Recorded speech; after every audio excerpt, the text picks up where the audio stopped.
when I said at the beginning, a lot of wrestling news. Over in AEW TNA land, there's been a lot of controversy about a recent decision in the world of indie wrestling / TNA wrestling. So this past Wednesday, it was announced that Leon Slater and Nick Nemeth were pulled from their respective independent matches against AEW talent, and Slater was scheduled to face Ricochet, while Nemeth was going to face MJF. And TNA President Carlos Silva cited partner conflicts as the reason for pulling talent.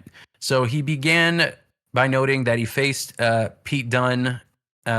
So Will Ospreay was talking about that he faced Pete Dunne in January 2018 at a time when he was the IWGP Junior Heavyweight Champion and Dunne was the WWE UK Champion. So there's been a number of talent that commented on the pulling of talent from this upcoming show by TNA. This is Ospreay's quote. So he said the fact that WWE New Japan let that match happen and TNA of all people, who the F do you think you guys are? I'm sorry. All the effing talk they were giving about being number 2, and you want to get permission for these guys to do that match and then pull them? I think that's cowardly shit. I think that says everything about what you view your talent as. You view them as less than AEW talent, and that they don't want to grow, and they don't want to develop, and they don't want to give back to the fans. That's me being a hard TNA fan. Those beginning years, the 04-05 era, will always be my favorite era in wrestling, but come on, we all got the best guys from there. To be fair, I like Steve Maclin. He's sick. Hang your head in shame, honestly. And in that specific match that Ospreay brought up, it ended in a double countout. Kenny Omega was also interviewed recently where he also commented on the situation. Kenny said, if you're in a bubble for too long and you fail to realize what exists outside your bubble, how small your bubble is, in this case, we're talking about professional wrestling, I think you start to run into problems like this where someone will think that they're better than somebody else, that there is no reason to work together, and they don't see the upside. They can only look at the negatives and downsides. I still think that we're in a place where professional wrestling can still be more than what it is. I do think that if there were situations where we could all play nice with each other, then I really do think that business as a whole would move in towards more of a positive direction. We'd see more of a positive trend. I understand with the amount of money that's at play, that's a very sensitive subject and a very sensitive issue. If we get to a point where we're starting to cross-promote or we're having wrestlers wrestle against talent affiliated with WWE, for example, it becomes a sensitive topic as to how do we promote that? Who wins? Who loses? I don't say that specifically as who wins, who loses on paper, but I mean who wins, who loses as a promotion, who's going to come out looking like the stronger promotion, who's going to come out looking like they gained something from the scenario. So Omega said later in that interview, if another opportunity comes up in the future, he'd have that talk with Tony Khan. And Pat Buck, who I believe is co-owner of Creative Pro Wrestling, issued his own statement on TNA pulling their talent at the Creative Pro Wrestling show. He said, I do think at the end of the day, if everyone were to really just sit down and figure out a way to make it happen, it's more than doable. We've seen it in other sports, other forms of media. This isn't just a thing that's unique to pro wrestling, but maybe you could also make something really cool by having two forces that you would never see share a screen, team up, or face each other. I've always been maybe a little bit unrealistic in that realm of thought, but I've always been willing to at least entertain that if there was ever an opportunity to do so. I really do think how passionate I do feel about working together with everybody. And I think Tony would hear me out and also entertain that idea as well. TNA, specifically Carlos Silva, forced a change to the main event of our Creative Pro show 3 weeks out after it was already approved and promoted. Not sure who that helps. Creative Pro is a training school with a promotion focused on developing talent while running consistent live events. We're a school, dojo, and a mom and pop business just with two dads. Live events are a necessary training tool, and they're disappearing even at the highest levels because they're not as cost effective and the money is in television. In a direct way, we are providing a service for your talent to make money and keep their skills sharp. Do you not see that? We train wrestlers for wrestling companies, and now a wrestling company has stepped in and hurt another wrestling company that helps wrestlers get to wrestling companies. Makes perfect sense. Maybe I'm the one missing something. So he goes on to say that he's annoyed, and he just feels how cringe this whole situation is for the reasoning why they pulled the talent. He talks about how Creator Pro isn't a competing media company, it's a training ground that built its own platform to develop talent. So it's not like their TNA's competing with them. They don't have a TV deal or anything like that. So he also talked about how years ago TNA used their students for extra work in a meaningful way. Now he feels like it's carrot dangling, ring crew and helping with catering. But that's an entirely different conversation. So obviously he was a little bit upset at the whole situation. 3 weeks out, you're pulling out your own talent, talking about conflicts. And MJF also was on Busted Open Radio.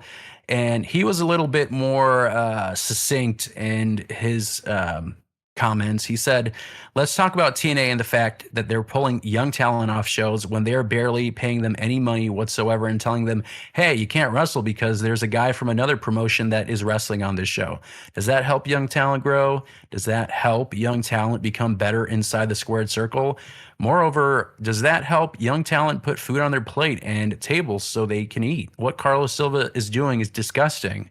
If anybody supports him or that company at this point, it's very hard for me to wrap my head around, he said.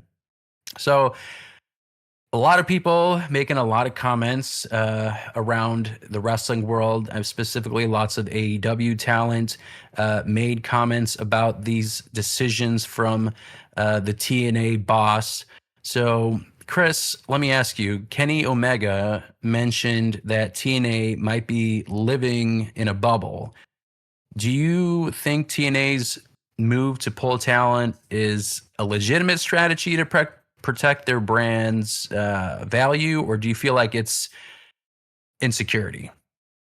I would lean more towards that it's an insecurity because they aren't necessarily WWE. I feel like if you have an opportunity to expand and let other people know who your wrestlers are, who your talent are in like indie settings or whatever, then I think that's a positive. I don't see how it hurts TNA in any way. I don't see what the negative necessarily is. You know what I mean? Is it because the wrestler themselves is like making some money and that's like a weird thing? But honestly, it's like free marketing for TNA in a sense, right?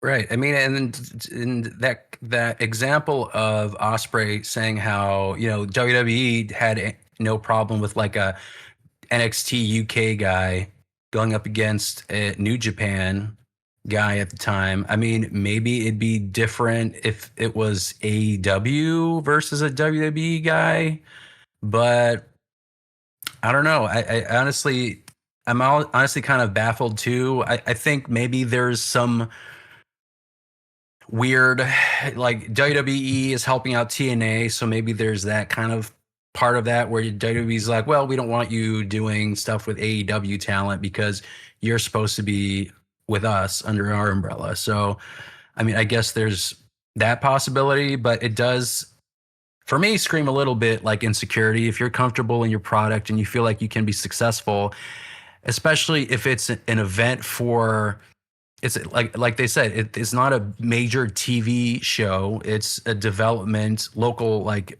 indie wrestling company who was putting on a match card and like they were lending their talent for this show. And I don't see how much of a deal breaker would have been for TNA to put the talent on there. So yeah, I mean, David Ospreay, like I said, he pointed out that WWE and New Japan allowed that match years ago. So in that context, if WWE is willing to play ball occasionally, does TNA look cowardly? Like, what do you think? I think it's just like a lot of, I think then versus now there's a lot more like politicking going on. Just with having a TV deal and everything else, like NXT UK and New Japan, the only way you're able to watch those was just through streaming. Right. So, and my guess would just be because it's different cable companies, not an established partnership. But I think it sucks.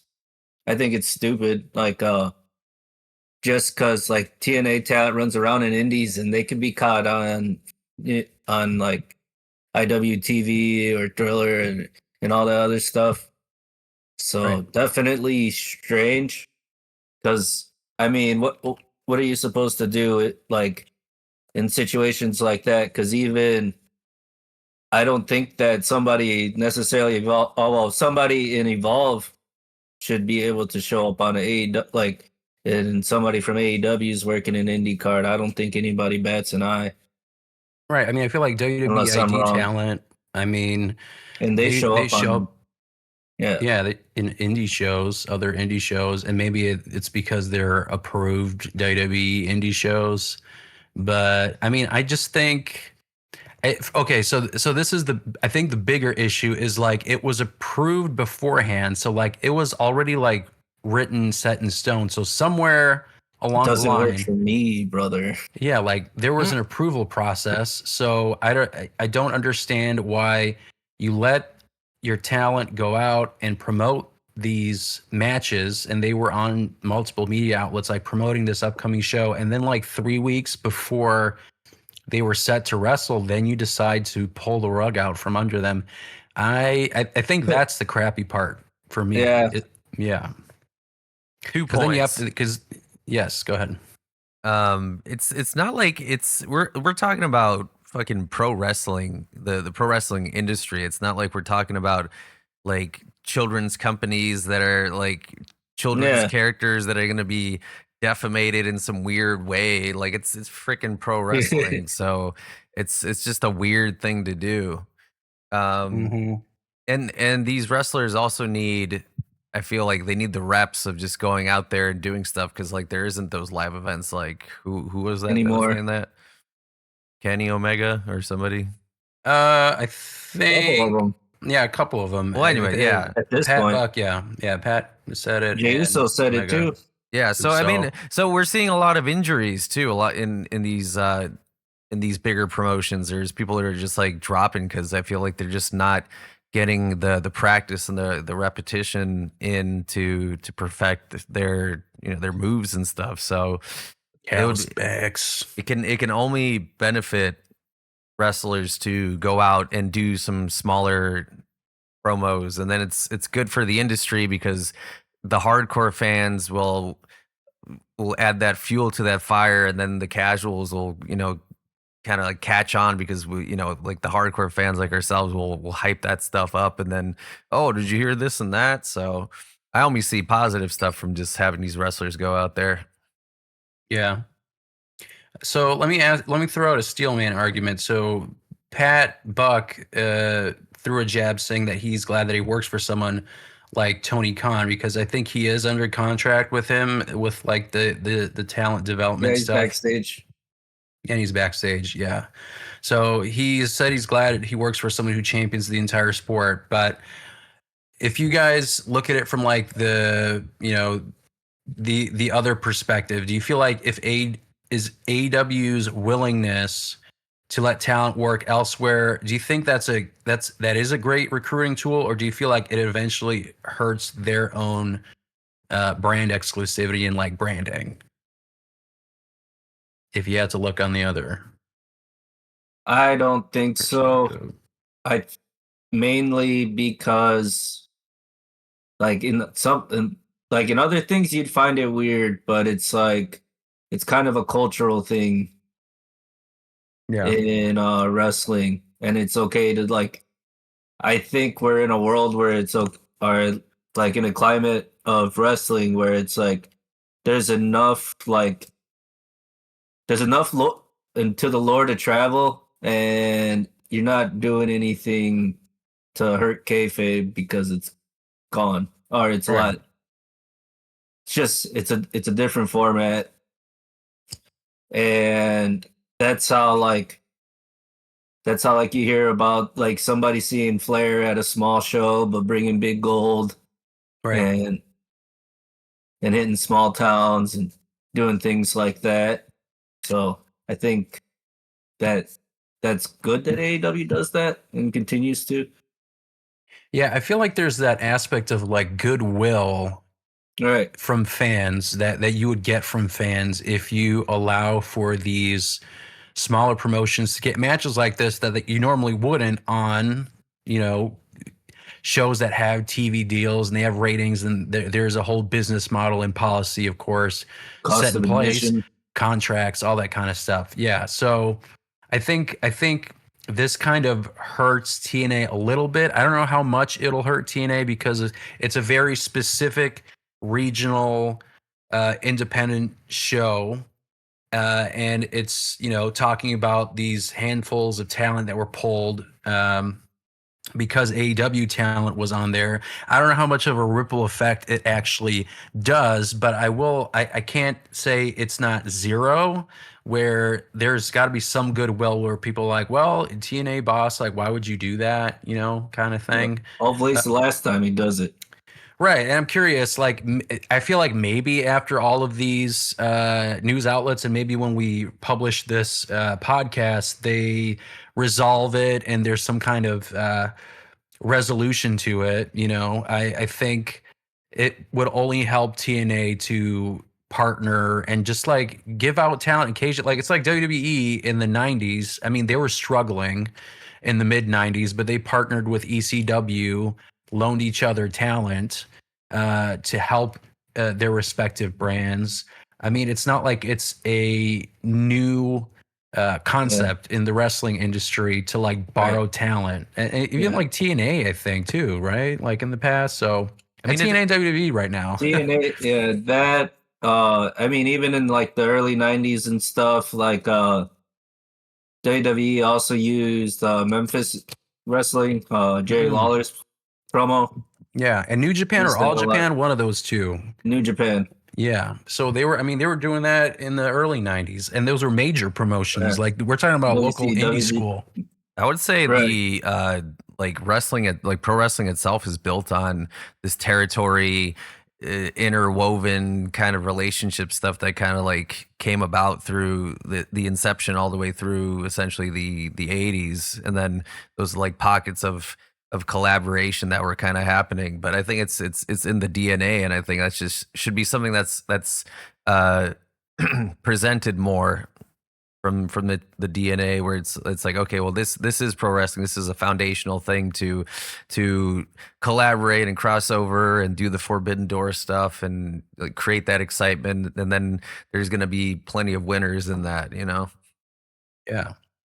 Now, in terms of how do you right this wrong? What do you think TNA could do at this point? If you already kind of, you know, screwed the pooch with this indie wrestling promotion, you also made a number of AEW talent upset because they were about to face, you know, TNA's talent. What do you think TNA could do? Should they be reimbursing, you know, indie talent for lost bookings if they pull them for quote unquote partner conflicts, or what do you think TNA could do to make good at this point? Make the matches happen, I guess, right? Yeah, I mean, some of them sounded like it's like too little, too late right now. They're getting upset about. Yeah, just don't do it again, I guess. And in the future, again, that the biggest issue I had was this was approved, and then last minute you pull the rug out and say, actually, no, you can't for conflicts. Approved. It's like I don't understand like what the process looked like. It's like, were they looking at like graphics of the match card, and you know, he just took a quick glance and he was like, oh, you know, I thought this was Kit Wilson, not Nick Nemeth or whatever, or MJF. You know, like I don't know how you can like mess something up. Like, MJF was holding the AEW championship in that match card. It's not like you can mistake him for somebody else. You know, like, that's an AEW talent that Nick Nemeth is facing. So, and they were on Busted Open and everything. Right. I mean, and MJF was on like technically it like busted open is like WWE by proxy to some extent. I mean, I guess they are independent, but you know, Good friends. good friends, close friends. There's Mark some Henry pull on there. Yeah. Yeah, and Bubba. I mean, he was a TNA talent. He was behind the scenes, and he's also been working with WWE. So I think it's an interesting dynamic right now going on there. But yeah, I think, and this is kind of like ties into other things. Like, I guess we'll briefly talk about the Berwyn Eagles Club thing that happened. So it's still not completely certain like what the situation went down, but it sounded like this promotion that ran a show, did some kind of stunt that basically caused a bunch of indie promotions in the Chicagoland area to no longer participate at the Berwyn Eagles Club, apparently forever. So again, it's like, what is my point? My point is like people need to take a step back, and when you're making decisions, you gotta think more than one step ahead of what's in front of your face. If you think it's gonna be some kind of weird, cool spot that will pop like 2 people in the front row, I honestly don't even know what the hell they were aiming for, but like for that promotion specifically, you thought you were going to make some waves. Well, you sure did, because you just blacklisted the entire Chicagoland wrestling community. So you made waves for sure, but I don't think that's the intention that you were looking for, you know? So same thing with TNA. If you agree to a match card with these people, you sign the dotted line, everything is set in stone. You have both sides going on interviews promoting their matches, and then last minute you pull them from the show. That also makes you look stupid, and you don't get goodwill from the fans. So whether it's TNA or this other promotion, you got to look at the bigger picture and not think so irrationally. I'll say that. Think irrationally. Selfishly, I mean, they're just not looking at the bigger picture. They don't like, you're not saying like, how does this affect A, B, and C? Because all I want to do is get this immediate sugar high from whatever this is, a knee-jerk reaction, a booking decision, you know? So it gives you long-term, long-lasting effects, if not at least for the immediate future. So yeah, I hope it works out. I hope eventually maybe Berwyn Eagles Club, maybe it's their also knee-jerk reaction saying, you know what, no wrestling shows ever. Maybe they just need some time. They could at least just blackball this specific wrestling promotion and let other ones that have never had an issue continue to do wrestling. Because, I mean, again, like for them, I feel like there's got to be some kind of decent income coming in when you have all these people buying booze and all that stuff. So we'll see. So same for TNA, you know, like I think they're in a pretty good spot because you are partnered with WWE. So you have a lot of support there, but you don't want to keep doing these kinds of things where the goodwill will eventually overpower anyone's want to watch your product. So with that, speaking of product, we're going to